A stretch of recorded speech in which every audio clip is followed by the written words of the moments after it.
Hello, hello. Hi, everyone. Thank you for joining us today for INE Live. I'm your host, Kathryn Brown, and today we're kicking off an exciting new adventure here at INE.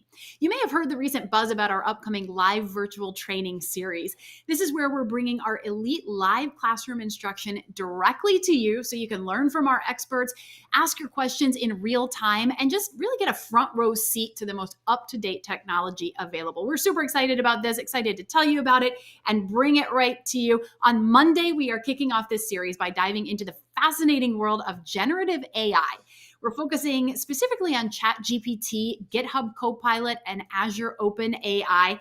And really, whether you consider yourself an expert in AI or you've just kind of started dabbling in it, this class is designed to give you the skills and the knowledge you need to harness the power of AI-driven creativity. So we'll get to the good stuff in just a second.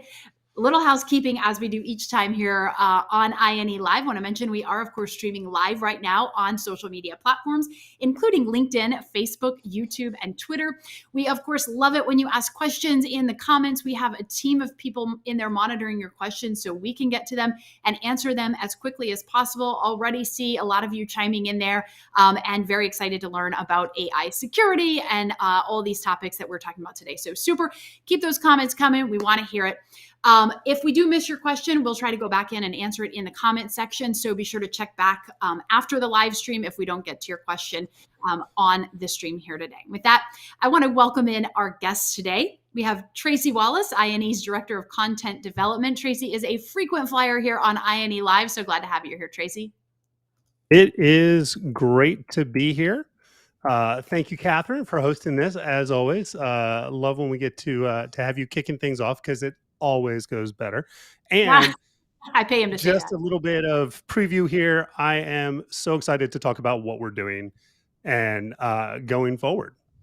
Yeah, this is just a fascinating topic that I think like I was saying earlier, whether you're a novice or really experienced, you can learn a ton because we're such in the infancy of this topic. So excited to dive into this. Also with us today, Tim Warner, returning to INE Live for the first time in a little bit. Tim has been a technical trainer for 25 years, taught a number of sectors, including higher education, government, military, and has taught to both enterprise business and individual learners. And Tim is leading next week's live virtual training. So really excited to have you here with us today, Tim, as well. Thank you, Kathryn. Same here. This is my favorite tech topic of all to discuss, so I'm ready to roll. Hey, Tracy, and thanks everybody for being here with us today. Thank you for being here, Tim. Truly. All right, so we're going to put Tim to work in just a second. Tracy, I want to start with you, if we can, just by explaining why we're launching these live virtual training opportunities and what they bring that you can't get just through a regular INE subscription. What's different about this than what people can already experience? Excellent. I will absolutely talk about that. And, one of the things, and I've been in the industry for quite a while. Tim's going with 25 years. I'm just going to say it's a little bit longer. And, one of the things that has always been evident, and it's more evident now with the opportunities that we have, is that people learn differently. And not only do people learn differently, but individuals, depending on what they need, certain modalities, using a big techie term there, work better. Look, we've got so much on-demand content, and on-demand content is amazing. It's available 24/7, 24 hours a day, 7 days a week, 365 days a year. We've got our platform. You can come in, whether you're going through a learning path to get something like your, CCNA or CCIE, or if you're just looking for a specific topic, it's great to be able to go in there and to learn at your pace. But there are times, and there are also people where just being in a live environment, having that instructor right there, engaging with that instructor, getting the ability to ask questions, have them answered, and just being real time. There's something about that. And, I will tell you, I love creating any kind of content, but being in a live training environment is something that's fantastic. And I've been really excited about the fact that we've been looking to push this forward, because this really rounds out the training and the learning opportunities that we have here at INE. We've got Skill Dive. If you just want to go in and do labs, we've got so much on-demand content on the platform.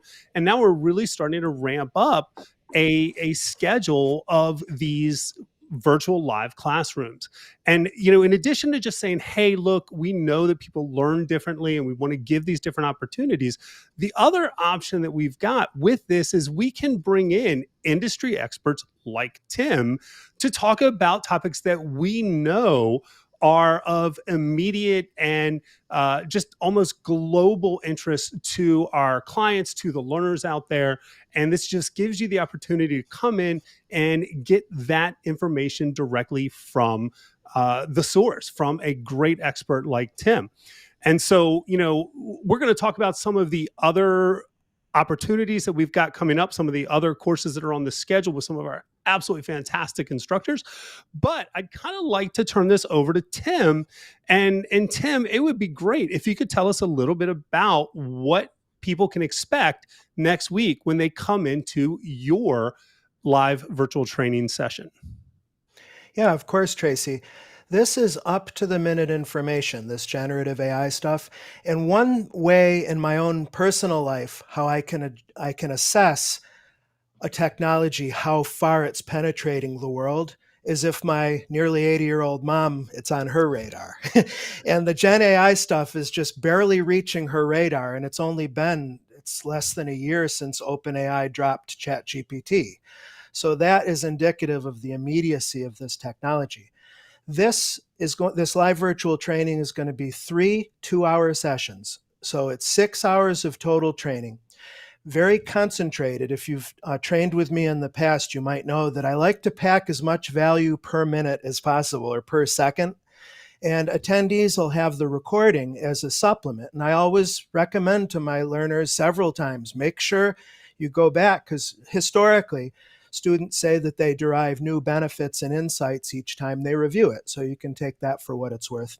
I'd like to go into a little bit of detail on what you can expect during each of those 3 sessions. A moment ago, I saw a PowerPoint slide. Brian, could you possibly bring that back up? Here we go, the key topics. And also, Brian, would you please show all of the bullet points at once? Because we'll discuss them separately, but I like to see them from a bird's eye perspective. Thank you. All right, so let's take a look here.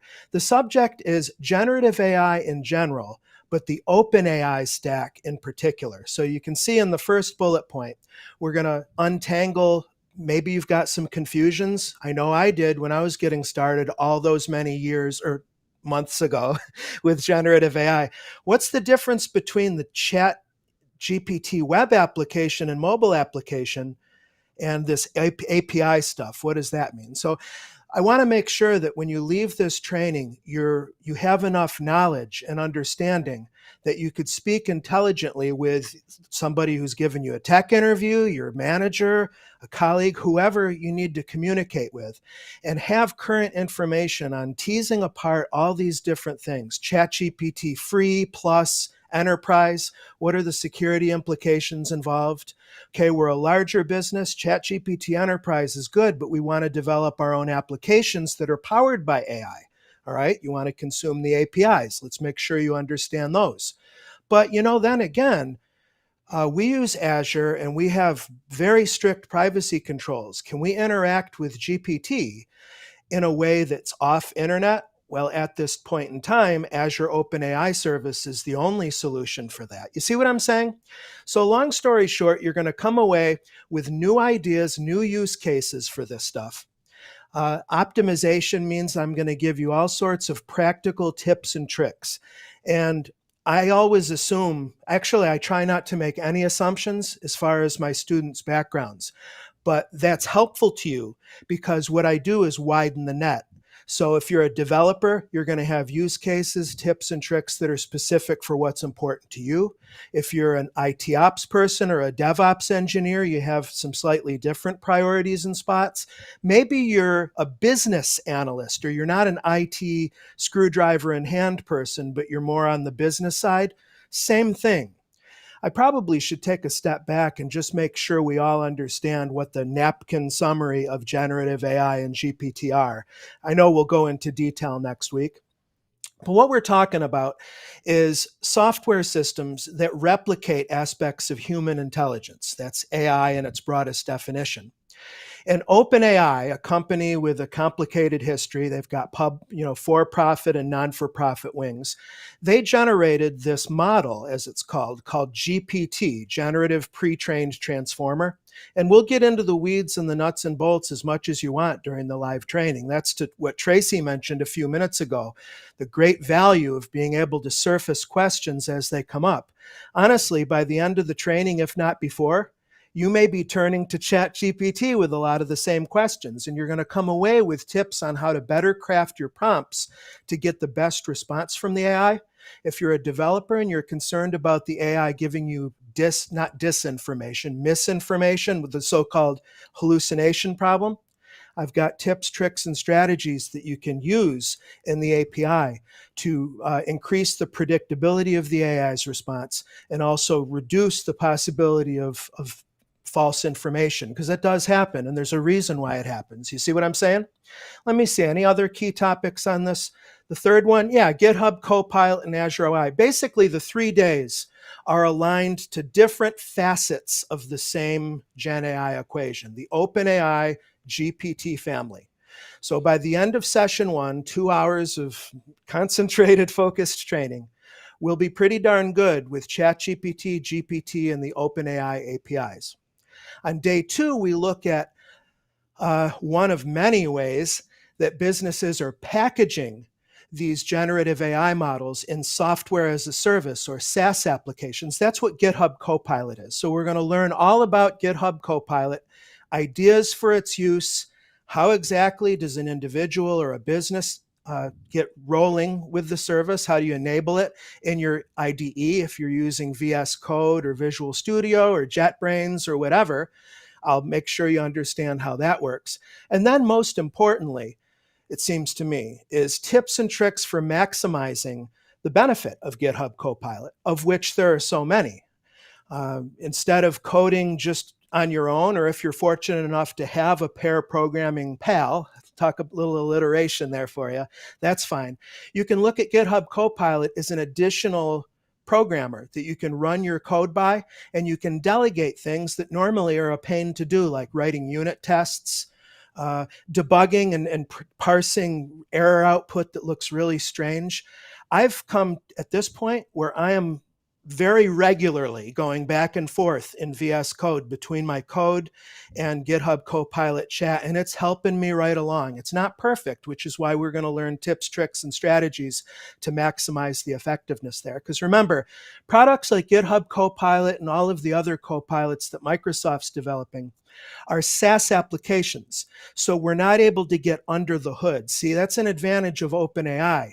If you're a developer, you can get access down at the ground level to those different APIs where you can pass parameters and you can customize how the AI responds.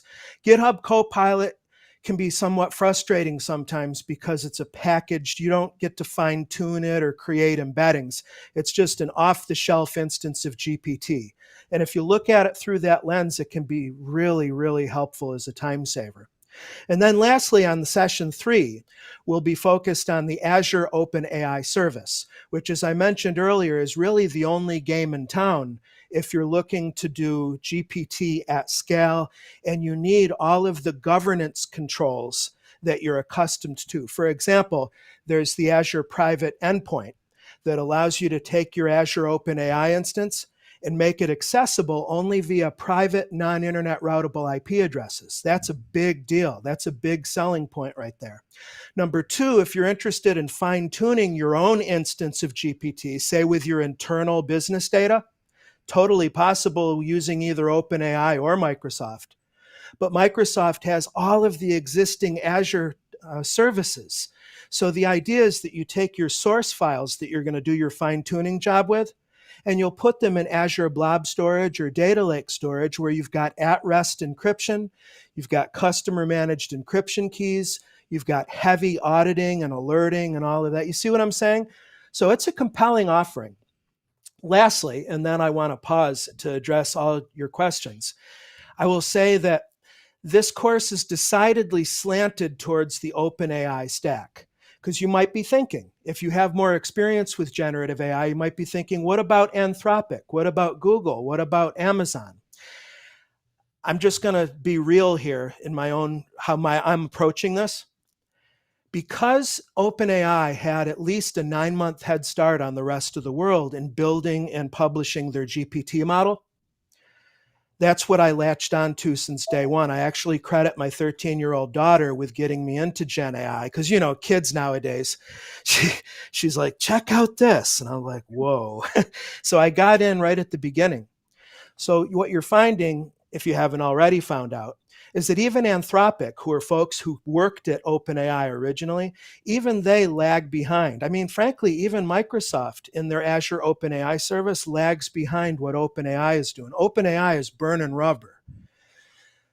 My approach is that I've decided to let the other providers give them time for their products to mature rather than try to burn up too many brain cells trying to master the different models. Now, that it is what it is. That's just my own philosophy.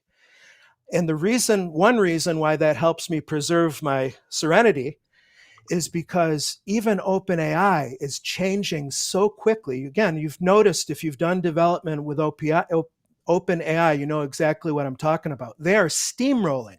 They're not only rapidly developing their products, they seemingly don't care about breaking changes. So they're just steamrolling. They recently updated their Python library, and it's, elements of it are similar, but they don't care about breaking stuff, which I personally don't really agree with, but they haven't asked. Maybe they will. Who knows? So I hope that you're as excited as I am in summary, because this is some really distilled, condensed training that's going to be current and right up to the minute and inclusive of the announcements that Sam Altman made at the conference before he was ousted and all that drama. When OpenAI put their first conference on Dev Days a couple Mondays ago, I think it was. So the idea of your own personal GPTs, will cover that. The note, all that good stuff. Long story short. So here's the thing. I want to let y'all know, you're getting a passionate instructor next week when you come in, which is absolutely fantastic. I love it. But I also, you know what? Tim, you just went through some great stuff. And I love the fact that you were teaching today, which is just absolutely awesome. But I also want to let you know, it's interesting because we've talked about this a lot. There's been, frankly, a lot of excitement about this internally. I think a good portion of our marketing team internally has actually registered for this. So this is not, and Tim will talk about the developer content, but this is not just for developers at all. This is for anyone, right? And I think even if you're not a developer, even when you're looking at those developer things, I love what you said, Tim. This is really just a way, right? GitHub Copilot is an example of a capability that's built on top of this generative AI. So great stuff there. And we're gonna talk about one thing I want everyone to understand is we are super excited about Tim next week, but we have a number of other live virtual training opportunities coming up. But before we get to those, I think we had a question or two. Kathryn, do you want to hit us with a question? I think it's going to be for Tim. Yep, we do. And I think this is for Tim. Thanks, Tracy. This is from Lou Esca watching on Facebook. Thank you, Lou, for your question. They ask, does Azure differentiate between personal data and business data? Mm-hmm. Hey, Lou. Yeah, they do. One issue with Microsoft is that they love to change their product names. So I'm going to take a guess that it's called Purview. There is an Azure-based cloud service that one of its features is classifying your data, which would be a solution to marking data, personal, project, organizational, sensitivity, labeling. So the short answer is yes, they do. And the longer answer is go to the Azure Docs, try Purview, Purview. And that'll at least get you in the ballpark, if not answer your question directly, if I understood it. Yeah, the whole name change things.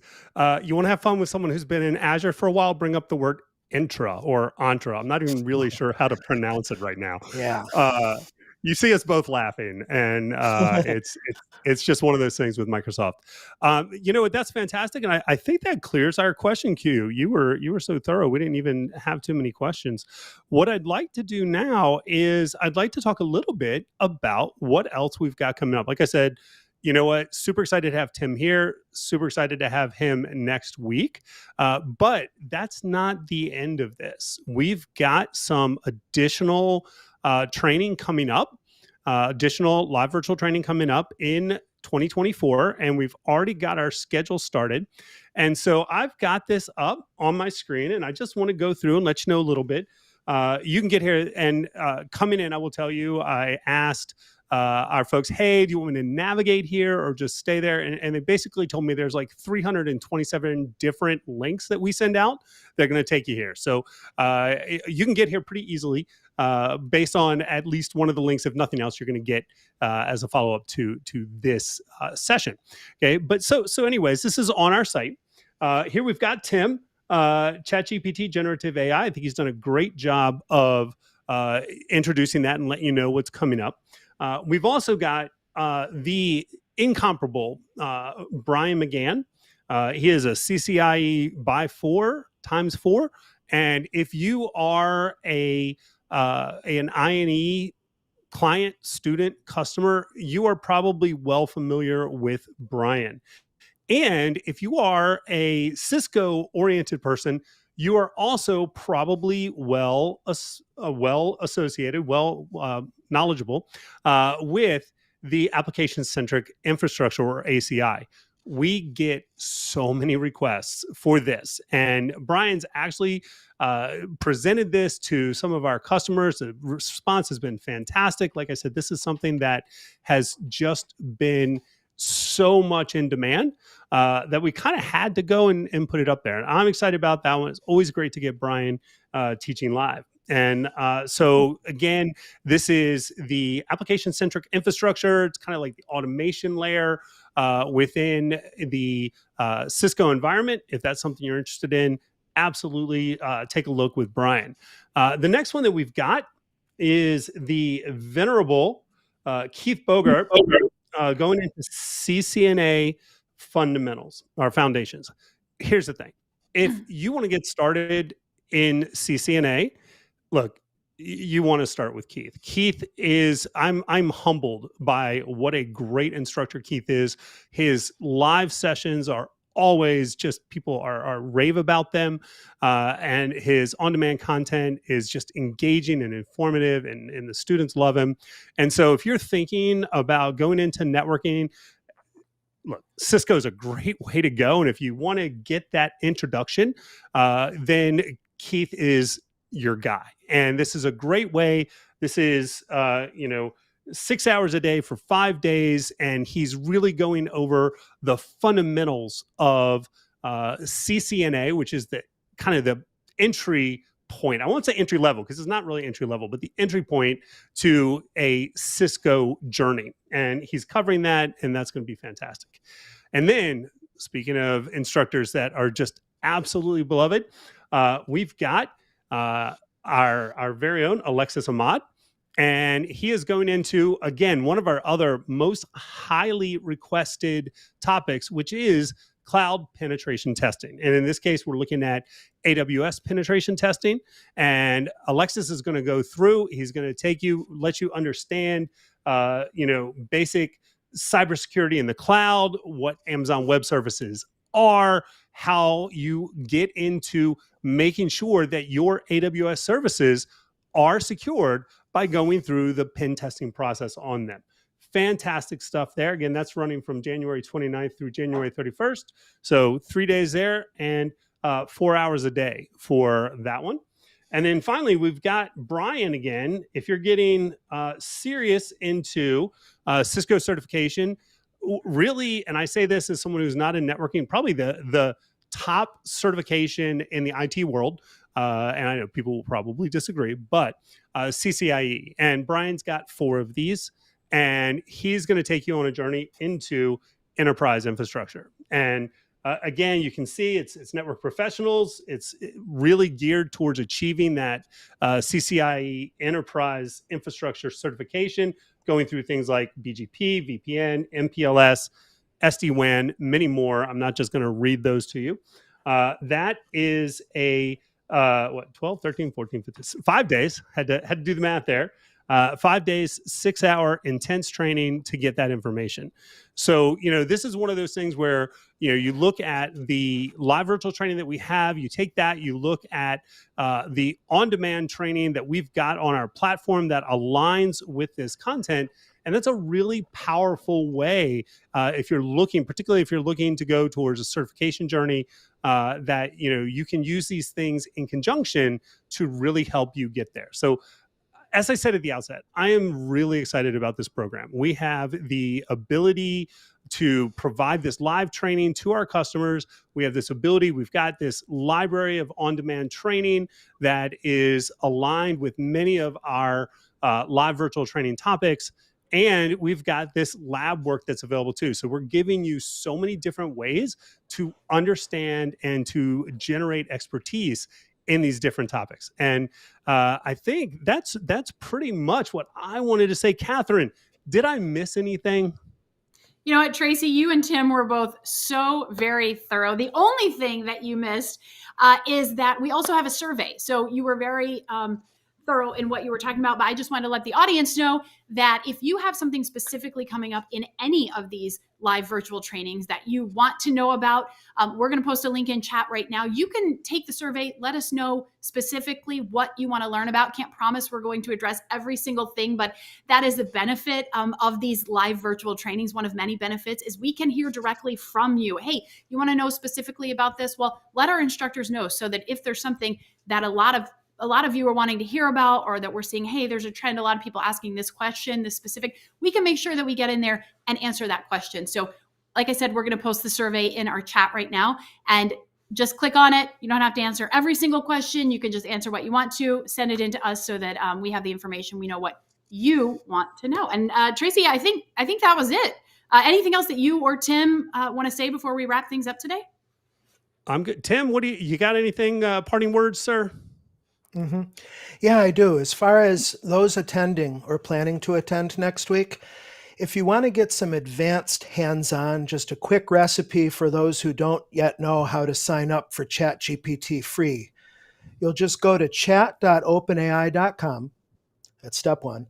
Step two would be sign in with your LinkedIn or your Apple or your Microsoft or Google account. You can do either federated or you could create an email-based account.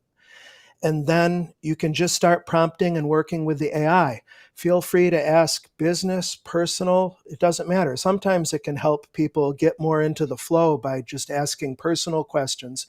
The caveat with ChatGPT free, though, is that OpenAI reserves the right to sample your conversations and use them to further train the model. So the guidance is for the free ChatGPT, don't ever put any proprietary or secret or sensitive or personal information in there. If you decide to go to a paid tier, then you get assurance that OpenAI will not sample your conversations. But that would be a nice way for you to get some advanced hands-on and hopefully generate some questions that I can answer for you next week. I look forward to seeing you all then. Tim, that's awesome information. Thank you. And I am going to make sure and flag this live stream for my dad because he was in town over Thanksgiving and kept asking me, I need you to help me set up a ChatGPT account. I need you to help do it. And I said, Dad, it's really, really simple, but you made it sound absolutely super simple. So I'm going to flag that, make sure my dad sees it too. Cool. Excellent. All right. Thank you, Tim. Again, thank you, Tracy. And thank you to everyone who is joining us today. Again, you can still register for next week's live virtual training with Tim Warner. The registration link, we have it on the screen. We have it in chat for you. Or you can go to INE.com and click learning and then live training for all those details on next week's training, as well as all the upcoming live virtual trainings. You can also register for our email list. Make sure you stay in the loop for when we go live, for all of our virtual trainings, for all our best deals. We have some really great Black Friday deals. We have some other specials that I'm not going to mention coming up in December, but trust me, you're not going to want to miss those. So make sure that you sign up for that. Tracy, Tim, thank you again. Thank you so much for Kathryn for having us here. All right. We'll see you next time. Until then, have a great week. Tim, get some rest. You've got a busy week next week as well. See you later.